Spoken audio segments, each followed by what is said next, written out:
Silakan kita mulai review papernya dari Mas Haris tadi karena buru-buru. Mari kita dengarkan paparannya Mas Haris. Silakan.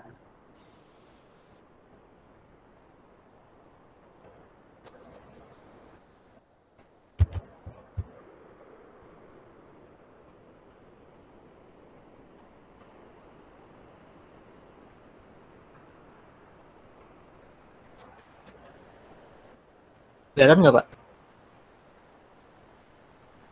Kelihatan.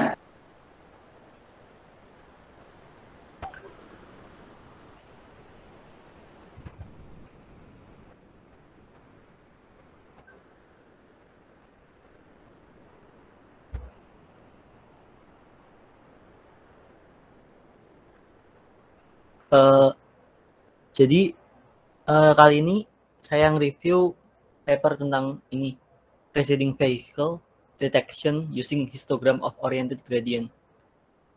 Jadi kayak mendeteksi kendaraan menggunakan HOG. Ini dari Cina, Universitas Electronic Science and Technology of China. Bentar, Pak.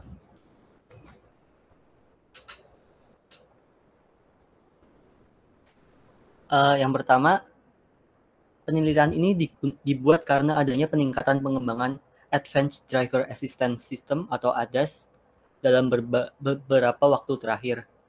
Kemudian sebagai komponen penting dari Intelligent Transportation System atau ITS, ADAS bertujuan untuk membantu pengemudi melihat keadaan di jalan dan situasi mengemudi dan mengurangi kecelakaan lalu lintas. Apa sih histogram of oriented gradient itu? Nah, sebenarnya HOG itu termasuk ke dalam future descriptor, yaitu algoritma yang mengambil gambar dan mengeluarkan deskriptor fitur atau vektor fitur. Nah, kemudian apa bedanya HOG dengan fitur deskriptor lainnya? Yaitu HOG berfokus pada struktur atau bentuk suatu objek. HOG tidak hanya mendeteksi, tetapi juga mampu memberikan arah tepi dengan mengekstraksi gradien dan orientasi dari tepi.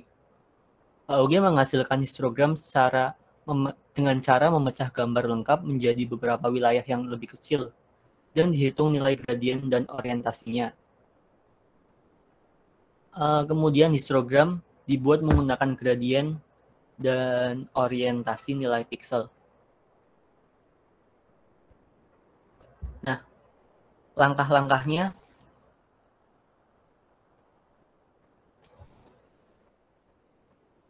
yang pertama ada training, ada tahap latih dan tahap uji.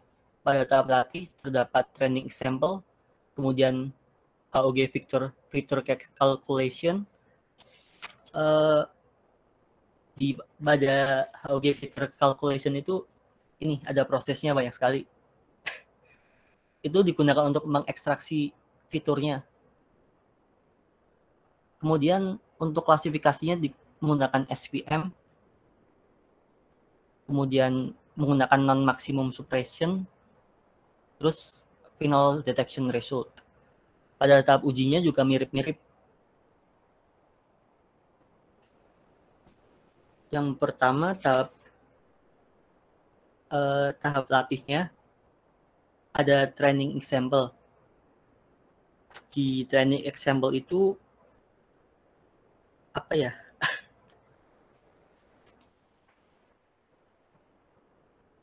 Ada gambar-gambarnya itu kayak contoh. Nanti di belakang ada. Jadi kayak di sini menggunakan gambar mobil dan gambar jalan dan kosongan dan ada gambar mobilnya. Kemudian di HOG feature calculation itu untuk mengekstraksi fiturnya. Yang pertama ada pre-process the data. Di proses itu rasio gambar dari training example-nya itu diubah menjadi rasio 1:2. Kemudian dengan ukuran 64 kali 128. kemudian di calculate gradient, dan calculate the gradient, nanti menghitung gradiennya. Kemudian calculate magnitude dan orientasi, menghitung magnitude dan orientasinya. Kemudian ini membuat histogramnya, terus dinormalisasi. Ini proses datanya dari originalnya 720 kali 475 menjadi 64 kali 128. Semua gambarnya akan diubah menjadi ukuran seperti itu karena itu merupakan ukuran standarnya untuk menerapkan HOG agar optimal. Mohon maaf, ini pakainya gambar orang karena sebenarnya HOG itu awalnya ditujukan untuk mendeteksi orang. Kemudian calculate gradient. Di sini bisa menggunakan kernel center derivative atau kernel Sobel. Akan tetapi di penjelasan ini saya menggunakan center derivative. Seperti itu rumusnya. Misalkan ini.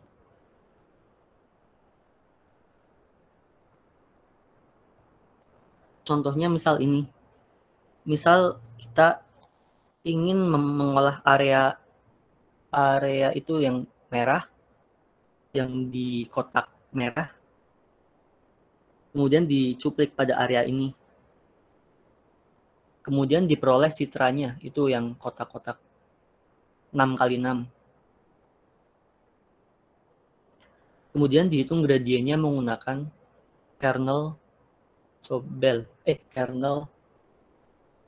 kernel center derivative.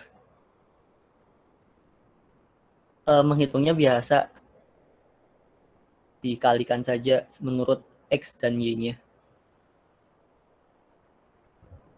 Kemudian menghitung magnitude dan orientasinya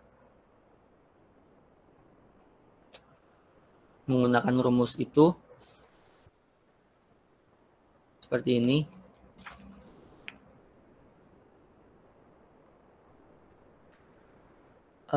Kemudian setelah dihitung magnitude dan arah tepinya akan menghasilkan akan dinormalisasi karena untuk menyetarakan nilai agar tidak beda jauh, agar tidak jomplang. Jadi fitur bloknya dinormalisasi terlebih dahulu. Kemudian hasil fitur bloknya akan disimpan menjadi ciri. Ciri untuk mengenali gambar itu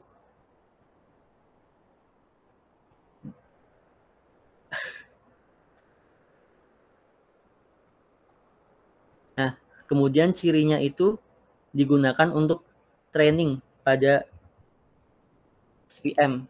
Ini. Training pada SVM diklasifikasikan untuk mencari nilai support vector yang merupakan nilai terluar dari ciri atau yang mendekati hyperplane.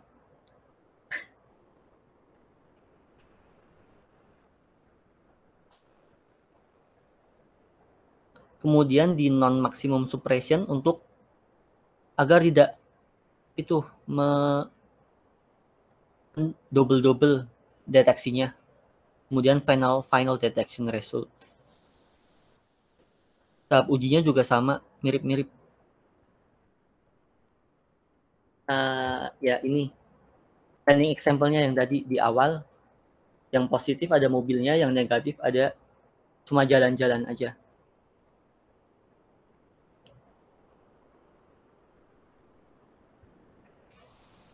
Nah, ini hasil dari deteksinya. Yang pertama itu belum menerapkan apa-apa. Cuma example-nya doang. Kemudian yang B itu hasil akan tetapi belum menerapkan non-suppression maksimum. Bisa dilihat itu kotak-kotaknya double-double. Kemudian yang C itu sudah diterapkan non-maximum suppression. Kemudian yang E juga sama, yang F juga sama, tetapi beda tempat.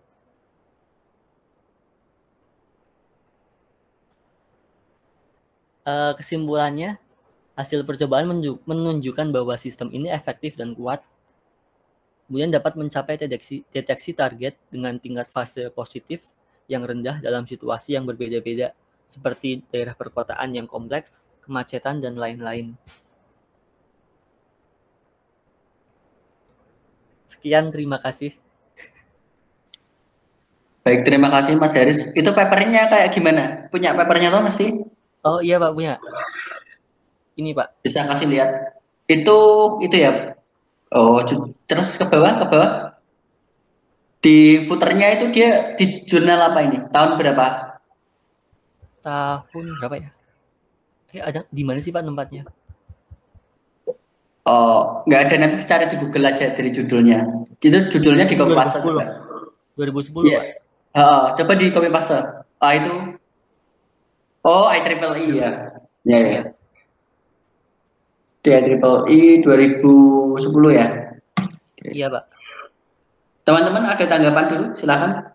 Barangkali tertarik dengan pembahasan tadi, deteksi kendaraan ya Mas ya, deteksi kendaraan bermotor di sini khususnya mobil.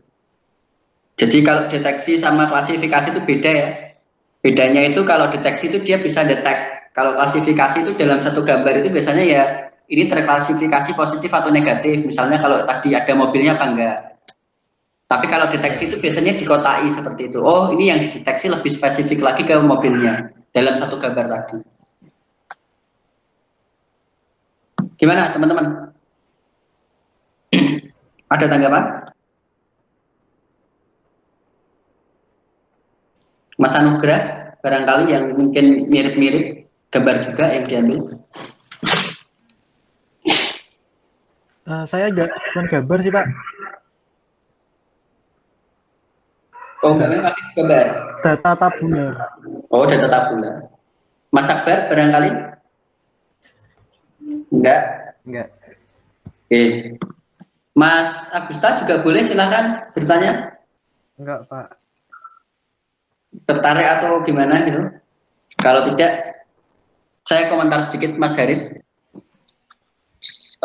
Paper yang dibaca Mas Haris itu kan sudah sejak tahun 2010 ya Mas Haris ya? Iya Pak. Kalau sekarang itu teknologinya itu mirip yang dulu sama Mas Stephen itu loh, namanya YOLO, cara deteksinya. Oh iya. Dia pakainya algoritmanya itu convolutional neural network, lalu dikombinasikan dengan algoritma tadi non-max suppression kayak gitu untuk deteksinya. Jadi gabungan dari beberapa algoritma tadi. Tapi algoritma yang digunakan itu mutakhir.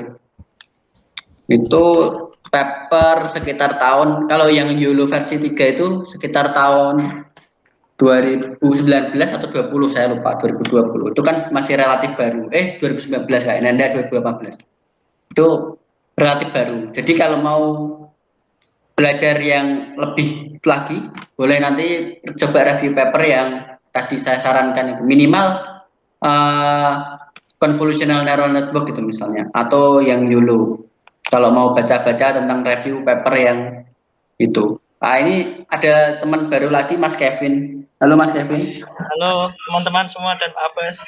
Maaf baru masuk. Oke, enggak apa-apa, santai aja. Ini lagi review paper gantian. Mas Kevin mau ikut review apa enggak? Enggak Pak, ngeliat dulu aja Pak. Oke, siap. Oke, siap. Tadi udah Mas Haris tuh review paper tentang apa Mas tadi papernya, gambarnya, PDF-nya tadi apa? Ini Pak, preceding vehicle detection. Jadi deteksi kendaraan itu dia menggunakan metode HOG, cuman kan metode ini sudah terlalu lampau ya. Mas Kevin ini kan sudah tahu ya, maksudnya dia sudah kemarin ikut bangkit juga di machine learning pad, mestinya tahu ya algoritma deteksi yang paling mutakhir itu apa Mas Kevin? Apa Pak? Algoritma deteksi yang paling mutakhir. Untuk kemarin sih baru dipelajari baru CNN doang sih Pak. Nah, itu bener kan, Mas Heri CNN itu. Soalnya itu apa ngeliat review-reviewnya tuh powerful dan gampang digunain Pak. Ya, gampang itu relatif. Oke, siap Pak. Jadi kalau dari teman-teman pemula ini nanti belajarnya kan mulai dari awal gitu ya, fundamental, terus nanti sampai ke CNN, nanti diteruskan lagi ke YOLO. Nah, deteksinya itu kan bisa menggunakan YOLO. Gitu, Mas Heris. Itu ya Mas Heris. Saran Iya, saya Pak. tuh nanti review papernya ditingkatkan lagi ke tahun yang lebih baru gitu, supaya ilmunya bisa terupgrade gitu. Gitu Mas Heris. Iya, Pak. Oke.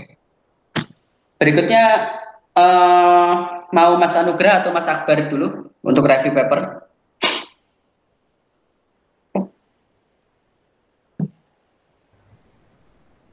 Terserah, Pak.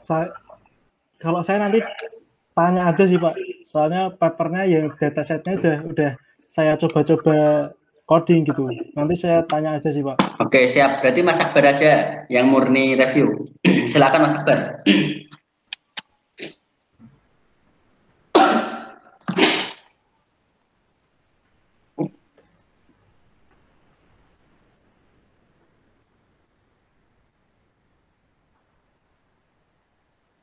Sudah terlihat belum, Pak?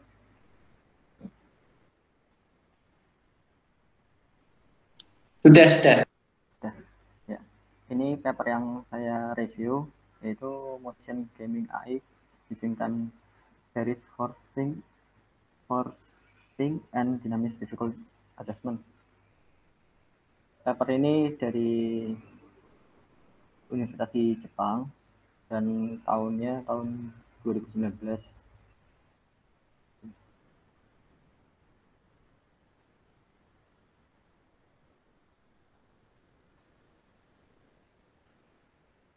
Jadi paper ini mengusulkan game AI bergerak dengan mendorong pemain untuk menggunakan bagian tubuhnya agar seimbang.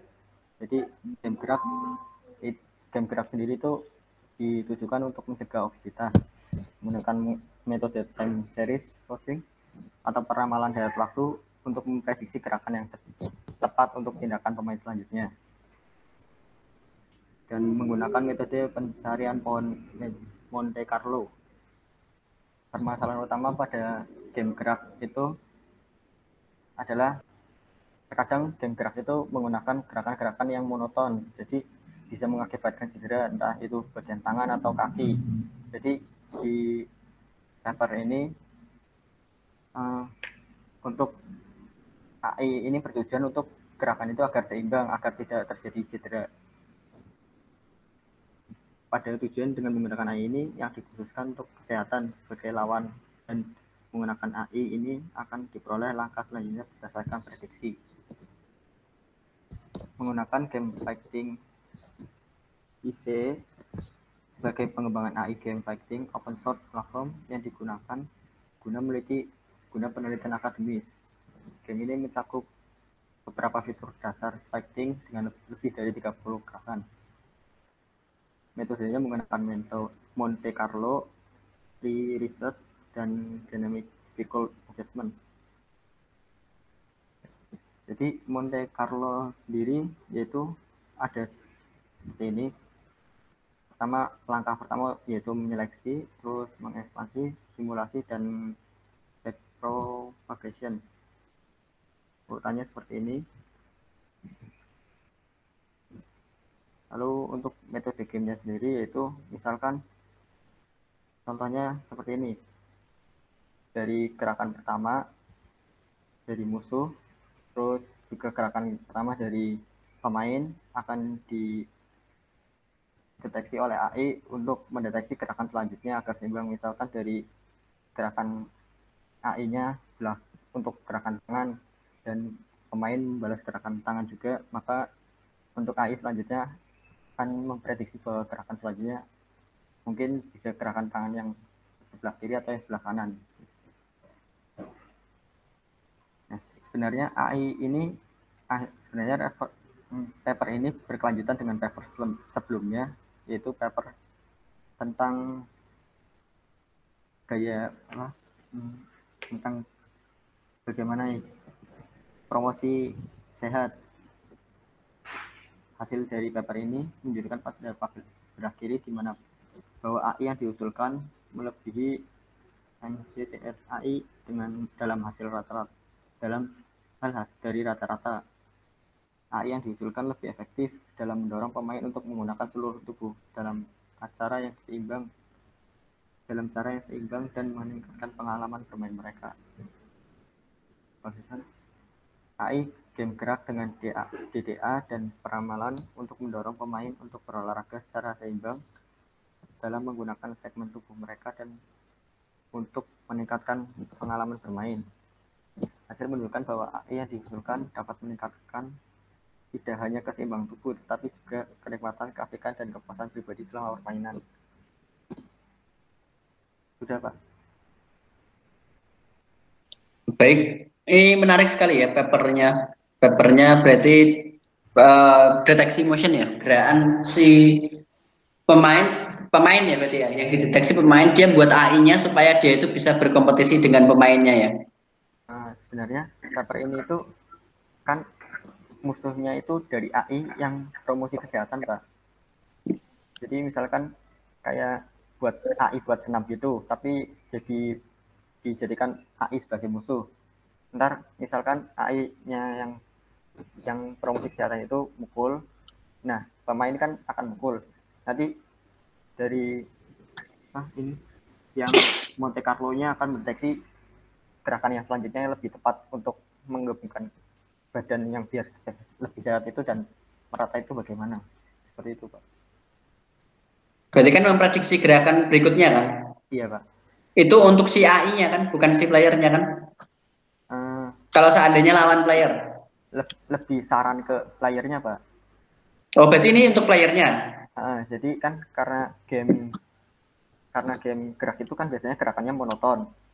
Entah itu cuma dari tangan kanan doang apa sama tangan kiri, tapi kan biasanya nggak imbang. Nah, di game ini biar lebih imbang gitu, Pak. Tidak cedera. Oke, berarti dia memprediksi playernya tadi, motion playernya tadi supaya bisa diantisipasi gitu sama AI-nya atau gimana? Gimana ya? Ya, dari misalkan kan kita mukul tangan kanan, terus itu sudah termasuk di prediksi. Nanti misalkan AI musuh juga tangan kanan, nanti maka gerakan selanjutnya AI yang ini coding yang ini untuk prediksi untuk menyuruh player menggunakan tangan kiri, jadi seimbang dipakainya. Oh, berarti ini rekomendasi ke playernya gitu untuk melakukan gerakan mengantisipasi AI-nya itu tadi ya? Iya, begitu, Pak. Oke. Gimana teman-teman, ada yang bertanya? Menggunakan algoritmanya Monte Carlo ya? Iya. Oh ini ya, coba lihat abstraknya Mas. Abstrak.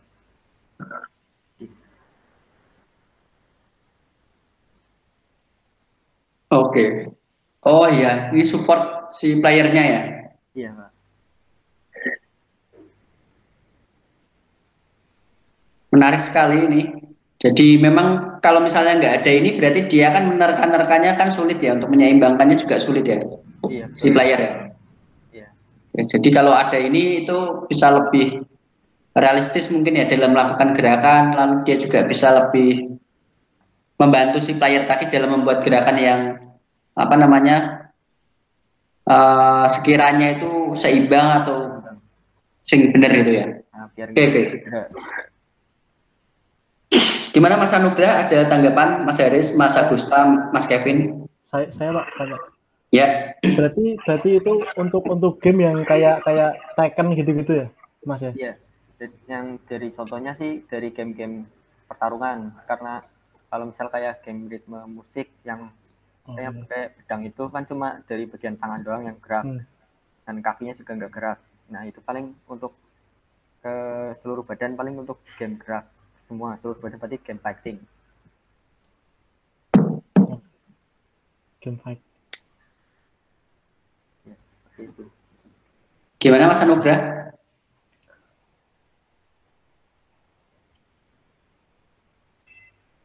Halo? Bagus sih Pak. Bingung? Bingung sih Pak. Karena apa ya? Menurutku game itu paling susah sih Pak.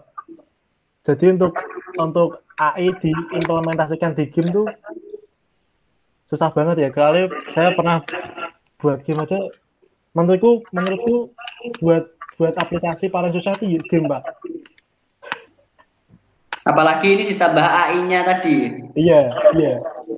Kemarin pas waktu mata kuliah game programming kan itu, nah, aku buat game kayak tembak-tembakan pesawat gitu. Nah itu ternyata matematis banget gerakannya, terus tembakannya, terus laju pesawatnya itu kan matematis banget sebenarnya. Nah itu paling susah sih game sih menurutku sih kayak buat begitu.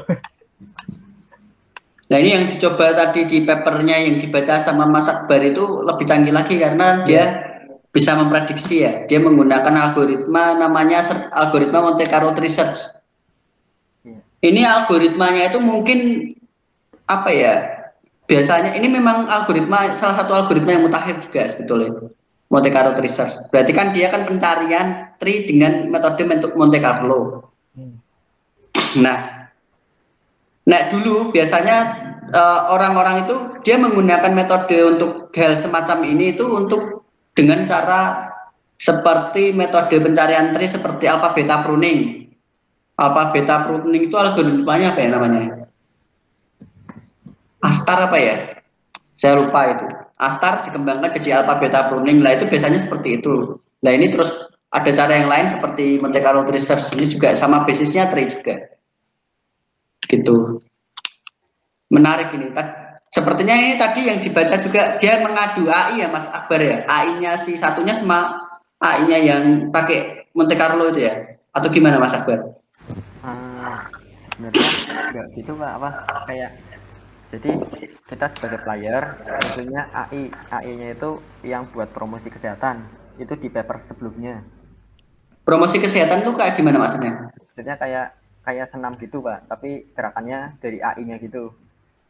Sebelumnya dia pakai DDA itu. Yang DDA itu. Oh, yang dulu pernah review ya? Saya nggak tahu lupa. Belum pernah review?